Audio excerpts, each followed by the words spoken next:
Welcome to this week's episode of the Prep Athletics Podcast. I'm proud to have on Coach Jon Stone from the Hun School, which is in New Jersey, and it's in the MAPL League. And we talk about the MAPL League. We talk about his background of growing up in Rochester, New York, and then choosing to play at Colgate. And then after that, he spent 5 years internationally playing pro basketball before he got to Hun. And he's been at Hun for 25 years. So we talk about the conference, talk about him having only 2 postgrads a year, because that's a deal. In the MAPL Conference, all those teams only get 2 postgrads. What it takes to be a D1 guard, how he recruits his players, how the academics work at the school. So very informative and great conversation with Coach Jon Stone about the Hun School. And if you like this podcast, I'm doing a plug here. Please make sure you subscribe on any of the major podcasting platforms and to our YouTube channel. It really means a lot, and make sure you don't miss an episode. So stick around and enjoy the podcast with Coach Jon Stone. Welcome to the Prep Athletics Podcast. This is Corey Heights. Some battles. I'm not sure if they got us. If they did, maybe. So you will get better as a player during that year. So it was kind of exciting. Like, oh yeah, somebody wants me.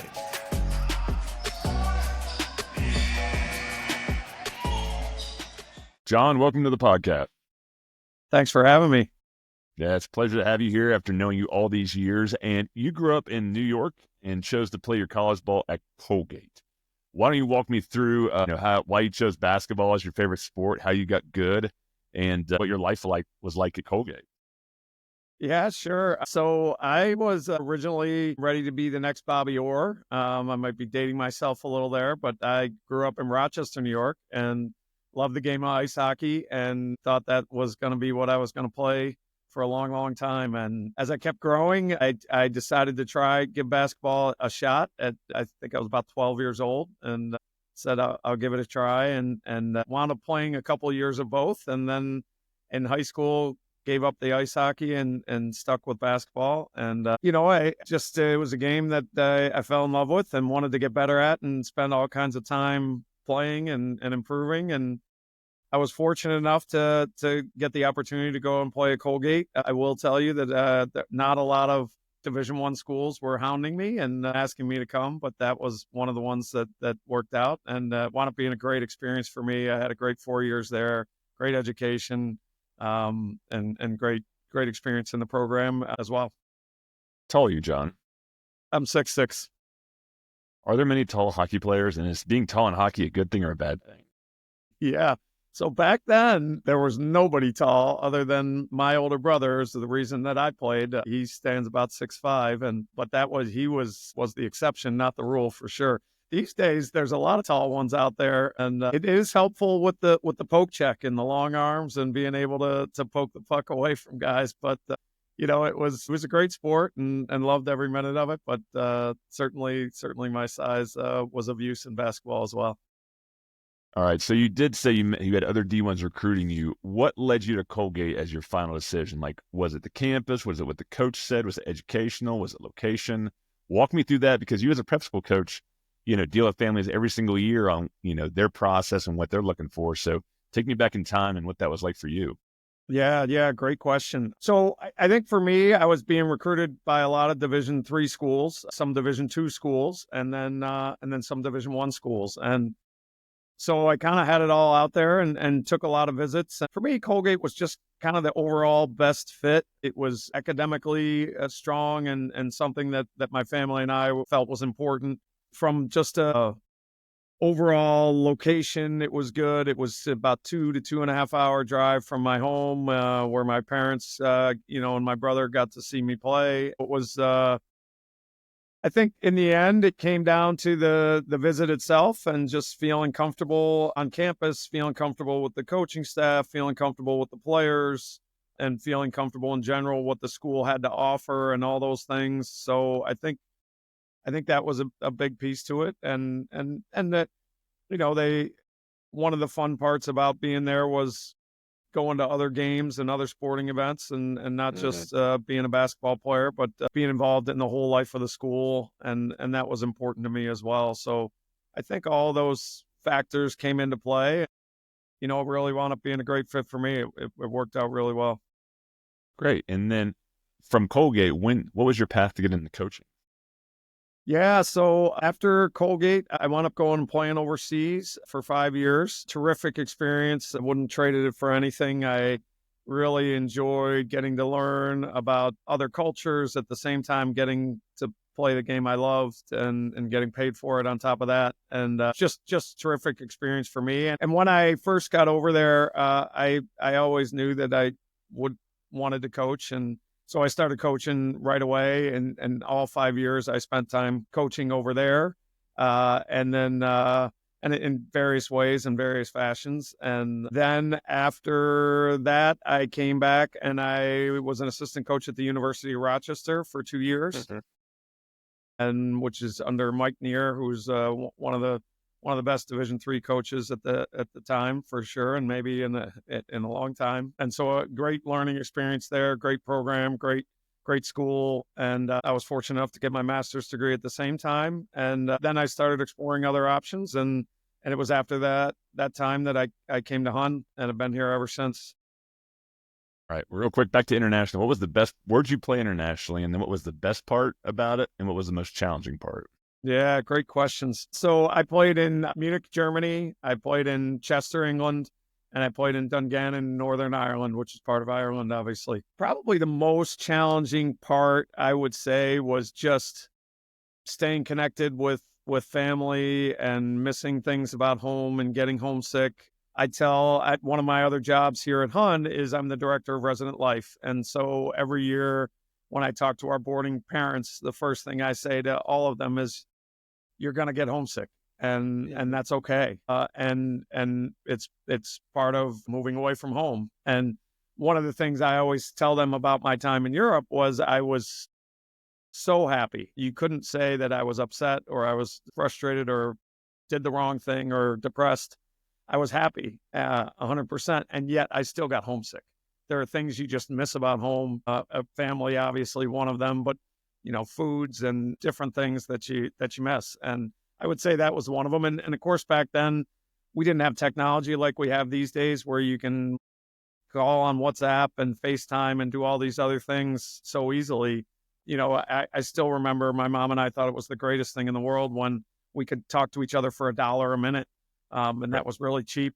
So I think those were some of the hard challenges, and even culturally, being able to watch like American football games while I was over there was a real challenge. Whereas in this day and age with live streaming stuff, and you can do that so easily. So I'd say those were some of the challenges. And then, I think some of the best part about it was, again, just making friends with people from other countries, learning about different cultures, spending time, getting to know another language. I became conversant, I guess I would say, by no means fluent in German when I was over there. And I think that was really, really cool and neat experience for me. And so, again, it was something I would never trade or go back and change. Just great experiences. Thanks for sharing that. Now, you then got to Hun after your stint at Rochester. Tell us about your school, your program. Kind of give us your pitch. Yeah. So I'm been at Hun now. This is my 25th year, which is I tell people all the time, one of the strange things about that is there some days I feel like this is my 5th year, and other days. And then whenever I say 25, I kind of shake my head and say, has it really been that long? Because it's been so fun. It's been great. I've loved every minute of it. And that's why I'm still here. So, and part of the reasons is I think, we align, the school and myself align very well, and in that we offer great academic opportunities, terrific curriculum for our students, a number of great programs in the classroom, and then we take our athletics very seriously as well. And I tell all our student athletes that, we're going to challenge you on the court every bit as much as we're going to challenge you in the classroom, and get you to grow and learn and develop and become better human beings, better students, and better basketball players. And I think some of those reasons are the reasons that I'm still here, and reasons that we can offer a great product to any student athlete that's willing to come here. Love it. Now help me on this academically. So when I deal with some families, they want the big name prep schools with the great academics. Almost every prep school says they've got great academics, right? So how do you rank, one prep school versus another? Like what makes Hun specifically a great academic institution? Yeah, no, great question. First of all, I guess I would say there are great other schools out there and great options academically. And I often talk even in our own league, and I say you can't necessarily go wrong academically picking any of them, right? And so, and I mean that sincerely. And yet, some schools are just better fits than others for different people for different reasons. But in terms of our academics, I will say, in the last 10 years, I think we really expanded our curriculum. We offer just some terrific classes for our students to take. Our curriculum's as strong as it's ever been. And in that, we do still teach AP classes, and we offer just about every AP class there is to offer. And at the same time, we offer just a wide variety of electives that kids can take. And especially at schools like ours, when you might do a post-grad year, you might reclassify. We talk all the time about the opportunity to take classes that you maybe didn't get a chance to take in your first 4 years because you're fulfilling all your requirements. Or, when you come in as a reclass kid, then you get the opportunity to try some things that are a little bit different. And that's where I think some of the offerings that we have, and we've recently gone to trimesters. So we offer trimester classes as electives that you can kind of take a spattering of a little bit of everything. And, we offer the traditional math, English, science, and history and foreign language, but we also offer electives in all of those that you may take an extra class, but a third of it, one trimester is a math class, one trimester is an English class, and one trimester is a history class. And so you can take things that you're really excited about and that you want to take, as opposed to I'm being forced to take this. And that in turn leads more to what you might want to major in college and figure out what you're going to major in there. I could go through the list, but I do think just we have an unbelievable breadth of classes that our students can take, and there's options for everybody, including in the arts and other we offer what we call interdisciplinary classes as well that are cross disciplines that are also great. And then one of our unique offerings is something that we call Next Term, and it's experiential learning. So we end all of our normal curricular classes 3 weeks before the end of school. And every class finishes then. And all of our students sign up for this something called Next Term. So they sign up for one class for the last 3 weeks that's designed to be experiential learning and hands-on learning. So it's one class all day, every day for 3 weeks. But it's designed to be not necessarily in a classroom. So you might be going outside. You might be taking field trips more often. Oftentimes it's a trip itself. So one of our most popular ones that we've run for years is a trip out to national parks and out west. And so they take this big trip and then they come back. We also have offered trips over the years. I'll try and name a few. It's hard to name them all, but to Spain, to Costa Rica, to Kenya, to England, all these places all over the world, as well as other trips within the United States to New Orleans, to Atlanta, and different places, Maine, different places around here. So what it is, and then we also offer classes that are more locally based, and they might do one overnight or no overnights, but they're still getting out and seeing more. And for example, I taught a class on nutrition a couple years ago. And so it was really neat and unique. And we kind of focused it on actually athletics and nutrition. And we went to some of the professional teams in our area and the colleges in our area and talked to them about how they feed or how they recommend that their professional athletes and their collegial athletes eat. So it was really cool and really unique. And then in the end, it all culminates with an end expo day where everybody presents what they've learned and what's happened. And so I think that's a really unique part of our curriculum that our students have grown to love. Our faculty love it. It's a great way to end the year, and something really unique that we do curricularly that is great. Yeah, love that. That's a great option you guys offer. Now, going back on something you said, if you're a post-grad coming to Hun, what are your options like academically for them? Yeah, so great question. So the only class that our postgrads have no choice to take is English 5. So they all take English 5, and that's the one class that all of our postgraduates will be in with only themselves. And that's designed to be more of a college level freshman writing class, and that's the one class they have to take.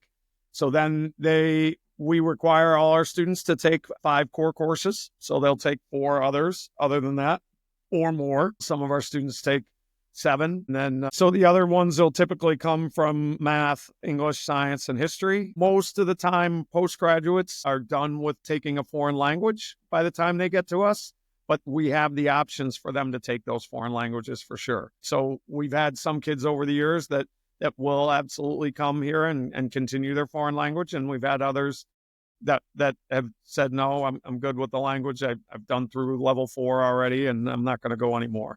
And in some cases, when we have kids recruited by some of the really high level academic schools collegiately, maybe they've only taken 2 years of a language, and many of the top end schools require 3 years. So they've sometimes come here in their postgraduate year, and despite having like a couple of years off of taking that language, taken that 3rd year so that they have that option to go to, say, an Ivy or a NESCAC or a school like that. So sometimes they do that. So getting back to the rest of the classes, the 4 other classes they take, again, are some combination of those other areas.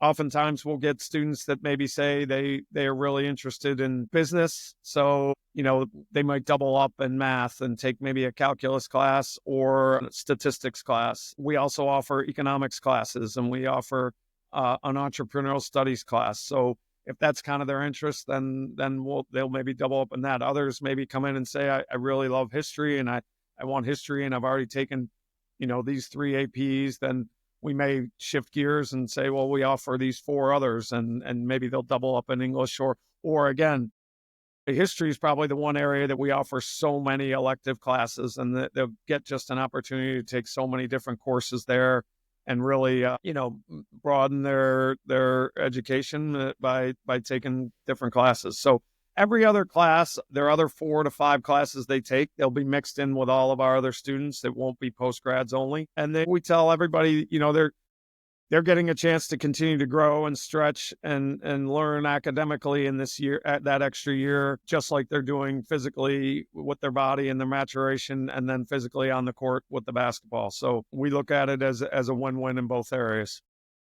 All right, perfect. Now, you've been there for 25 years. You've placed a lot of kids in collegiate basketball programs.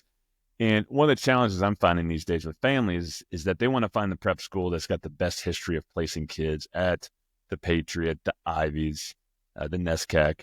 So what is your thought on that? My opinion, John, is that if you're good and have the grades, it doesn't matter if you're in public school, private school, prep school international, basketball academy even, they're going to take you. But does the prep school matter as much as you've seen throughout the years now? Or give me your thoughts on prep school versus getting to that level, and does a specific prep school matter? Specifically in regards to the Ivies and the Patriots, or in general? And at high academic programs, right? Yeah. I mean, I think there's some value to what you said in that, if you're a good student and a good player, all those programs are going to look at you whether you're at a prep school or not.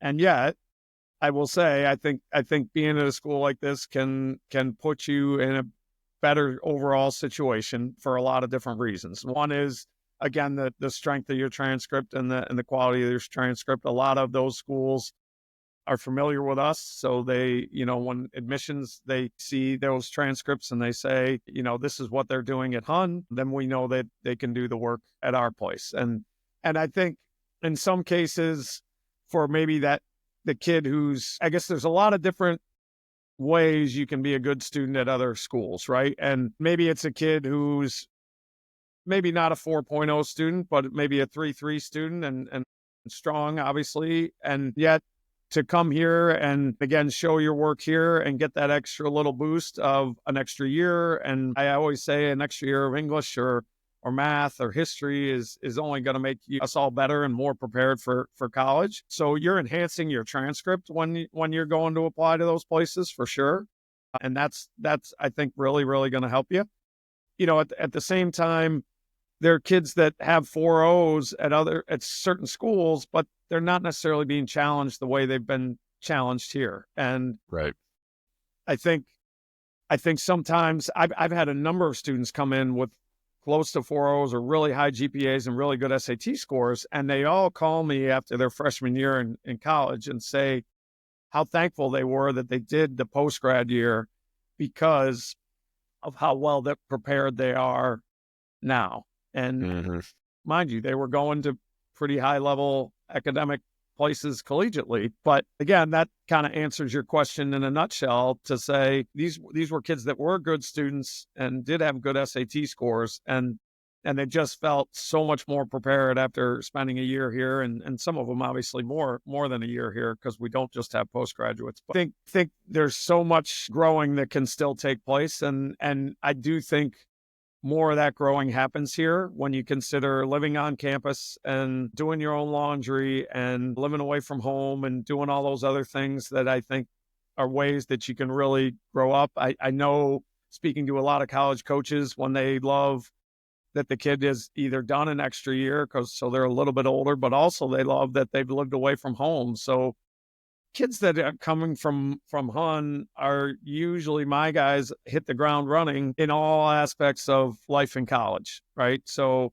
they're not really, their head's not swimming academically. They're taking classes that they're doing fine in and prepared for. They're used to living away from home and used to being on their own and doing all those things. So they're not like as homesick maybe as I mentioned before. That maybe they got that homesickness out early in prep school, and then lastly, they're prepared, basketball wise. And I always say that they often play more earlier because they're not worried about the academics. They're not worried about the social piece. They're not worried about living away from home, and they can focus on basketball.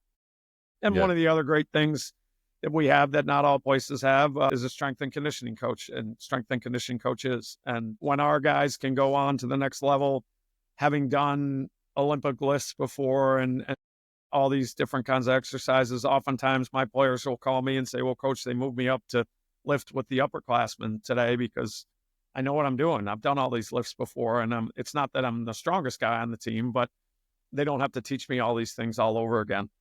Yep. I think you just get a little bit of an advantage in every capacity.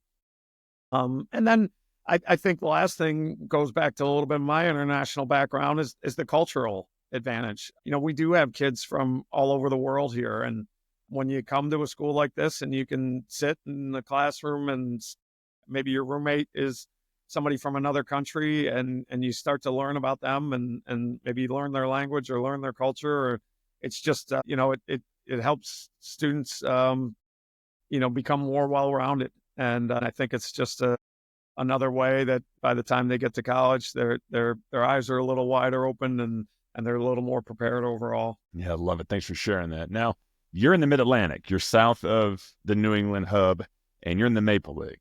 Tell us about the Maple League and what you think makes it special and an advantageous basketball conference.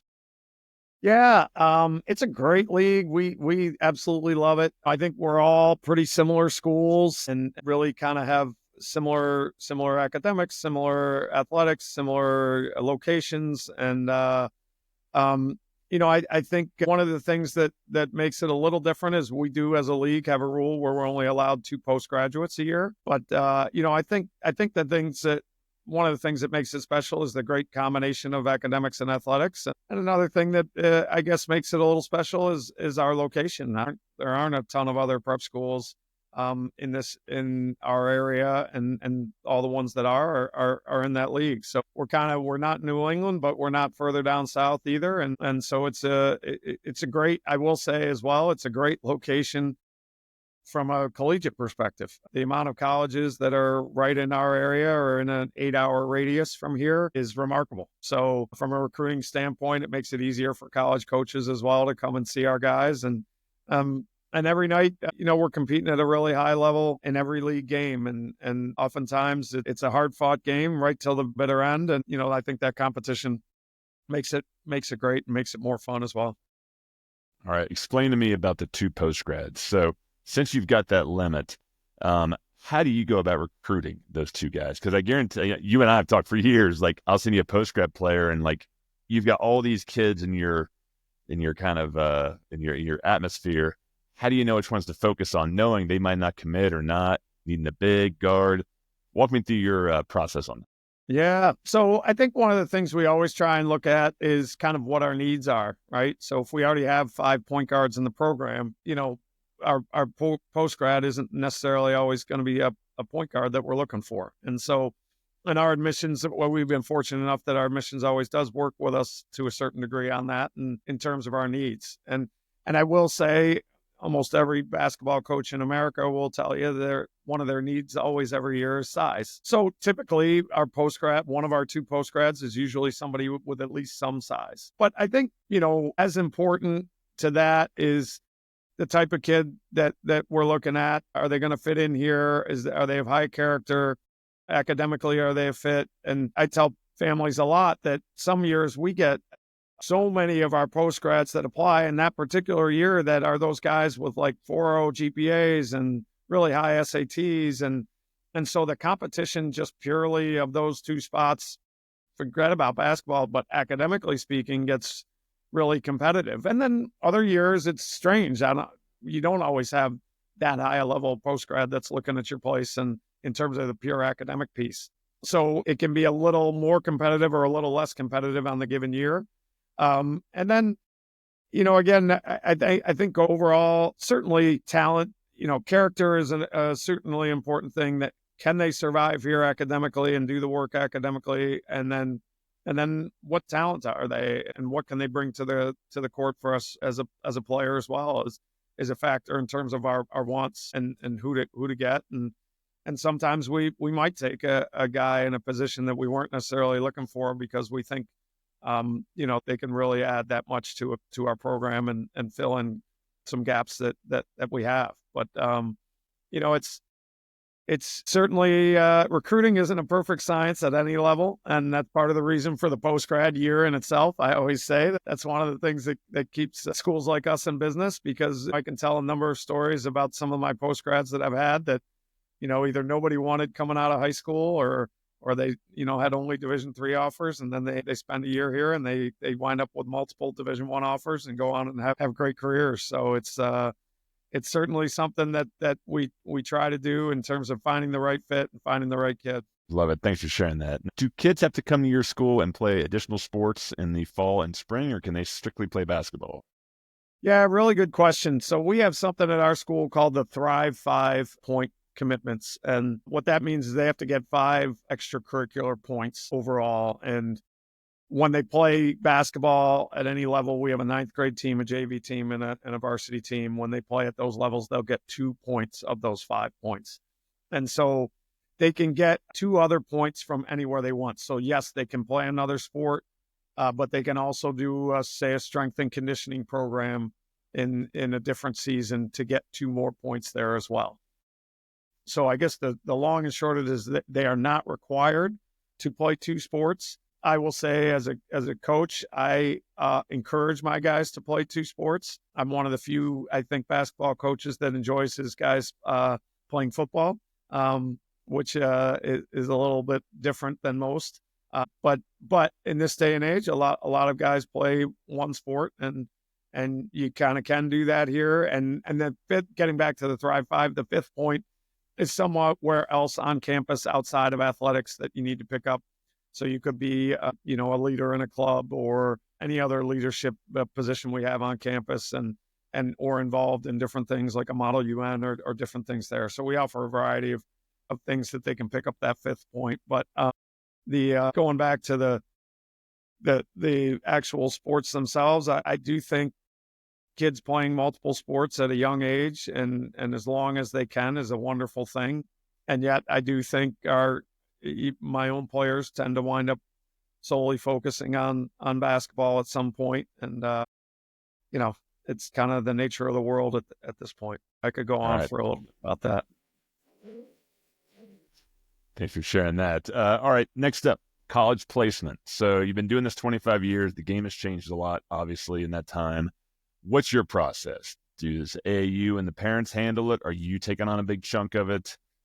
Walk me through how you get your players placed at the collegiate level. Sure. I've always considered part of my job as the coach to help with the recruitment process. So it's never been a question of letting the guys figure it out on their own or letting their AAU coach do it. We do, as far as AAU is concerned, most of my players play AAU, and we do work together with the AAU coaches and programs for sure, and try and put together game plans. But we work together with the parents as well, and we sit down and have conversations of what makes the most sense. What are you looking for?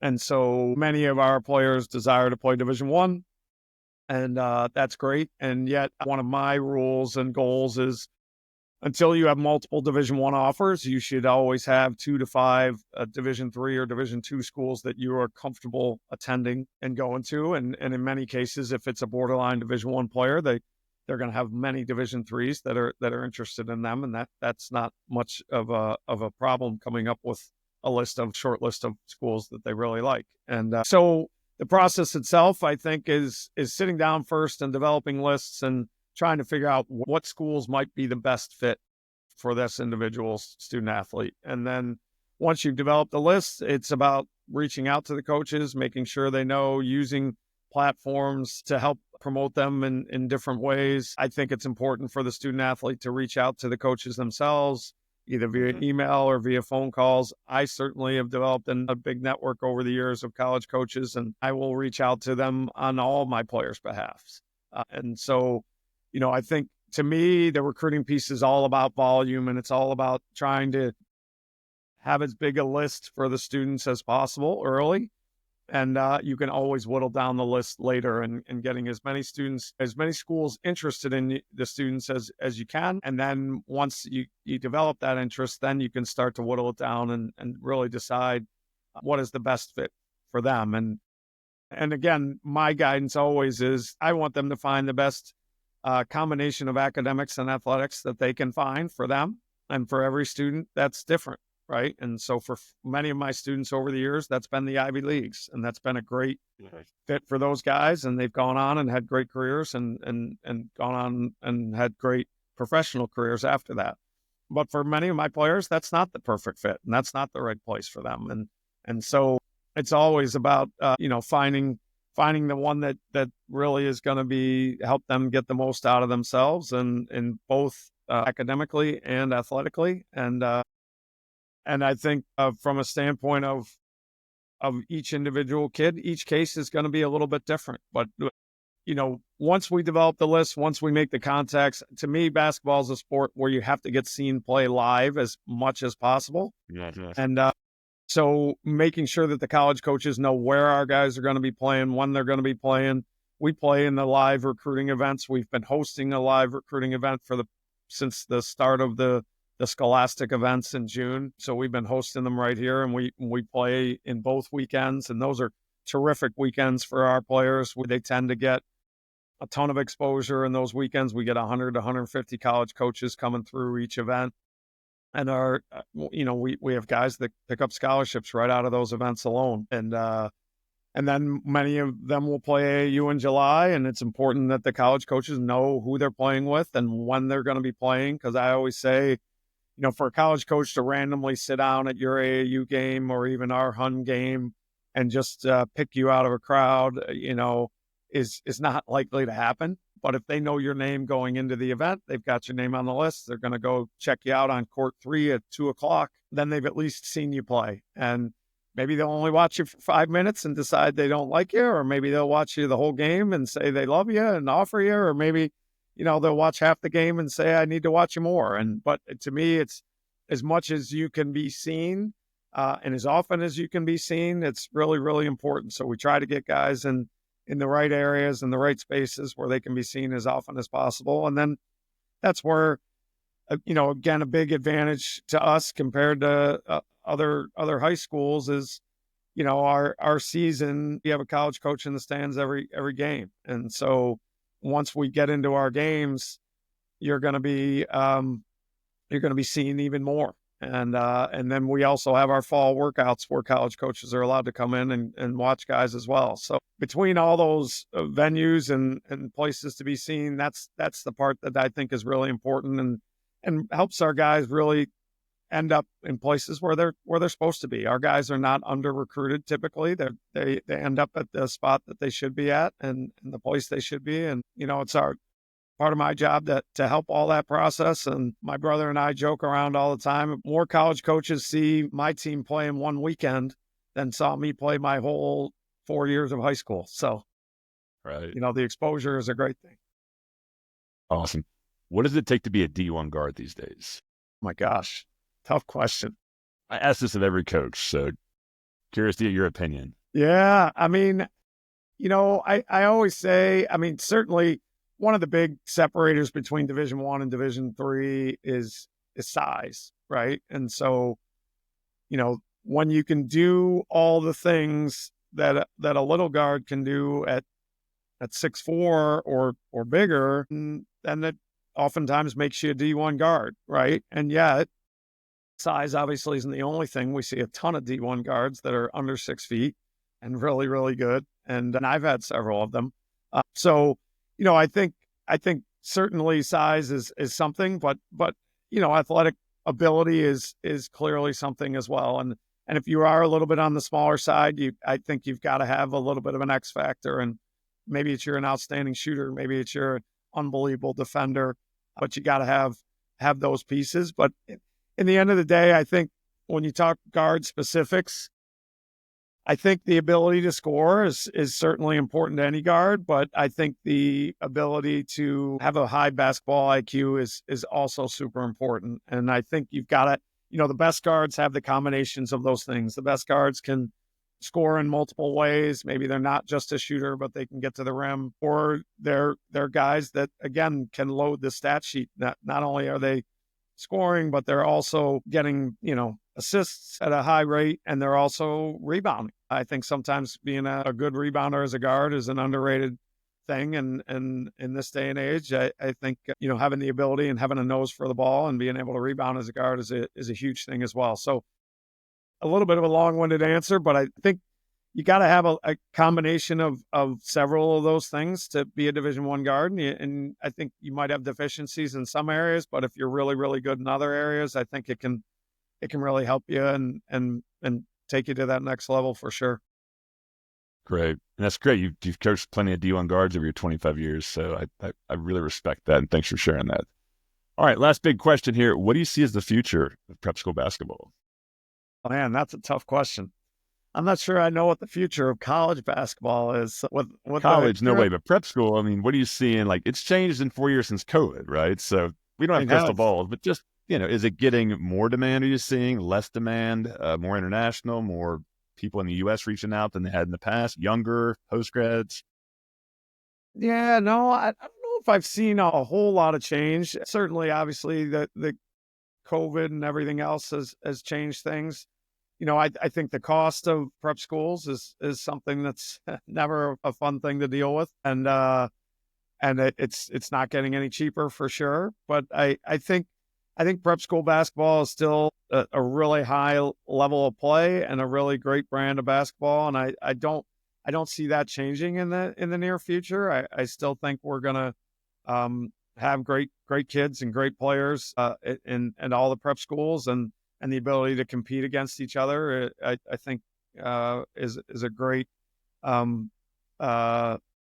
situation for us and for college coaches, right? When a college coach can come and watch one of our games and see potentially 4 or 5 guys on the court that they're going to recruit or might recruit in the future, I think it's one of our great benefits. So I don't think the future of prep school basketball is in jeopardy in any way, shape, or form. I think it's doing really well, and I think it's going to continue to do well in the future. Awesome. We're going to end on some quick hitters, all right? All right. Who's the best player you ever played against? Oh my gosh. I guess I'd have to say played against or coached against. Coach's next question. Played against is this question. So as a player. Yep. Colgate or overseas? Yeah. High school even? Well, I played against and with Christian Leitner. He was pretty good player. Played against Byron Houston was really tough to physically to play against. He was strong as an ox. those are probably the first two that come to my mind anyways. Certainly played against a ton of great ones for sure. All right, in your 25 years at Hun, who's the best player you coached against? Yeah, I would have to say either Kyrie Irving or Luol Deng were probably the top two. Kyrie was, if I had to do it, I'd probably tip my hand to him. He was it's really good. But Luol Deng was tremendous as well. All right, favorite movie of all time? Favorite movie of all time. So I'm not a huge movie guy. That's a tough one. Book, play, I'll go with Usual Suspects. Kaiser Soze. All right, Yeah. good one. All right, and what are your hobbies when you're not coaching, John? Yeah. So I've had a lot of different hobbies over the years. Probably one of my favorite hobbies these days is paddle surf. So I have a paddle board and I have a place here on the ocean, and so I've gotten better at it. I can't say that I'm wonderful at it, but I love to get out and the thrill of catching a good wave and riding it all the way in is pretty cool. Awesome. Is there anything you want to touch on that we didn't cover in this podcast? No, I don't think so. I mean, the only other thing I guess would be as a plug for Hun. Hun's a wonderful place. As I said, I wouldn't still be here if I didn't believe in it. And my own children go here. My wife works here, and so it's a great place to work, and it's a great place to play basketball and coach basketball, and it's a great place to get a wonderful education. Yeah, and I concur. I've been there and visited probably 9 or 10 years ago. Beautiful campus. I think I visited on a fall day, and we got to tour campus and chat. And you've been a good friend, and you got a great situation there. So best of luck this year and in the future as well, John. Thank you. And I guess you did cause me to think of one last thing I'll throw out there is our location. I do think our location is one of the best locations anywhere in the country. We're an hour train ride from New York City. We're an hour from Philadelphia. We're couple hours from Baltimore and DC, and so it's a really wonderful place to live, and we're right near the town of Princeton. We're a mile away, so also a great thing. But I certainly appreciate you having me on very much, and appreciate our friendship over the years. It's been terrific, and love everything that you do with not only your podcast but all your ways of helping student athletes. In the end of the day, I think we all do it for the kids and for the and helping them in any way, shape, or form. So it's been great knowing you and watching everything you do and all the help you have for all these kids. Thanks so much for that, John. Jon Stone, head coach of the Hun School. Thanks for joining us today. If you like this podcast, be sure to subscribe on all the major podcasting platforms. Subscribe to our YouTube channel so you don't miss any of the bonus features there. And go to prepathletics.com if you want to reach out to me or join our newsletter, which every month comes out with great intel. Thanks so much for joining. We'll see you next time here in the Prep Athletics Podcast. Take care.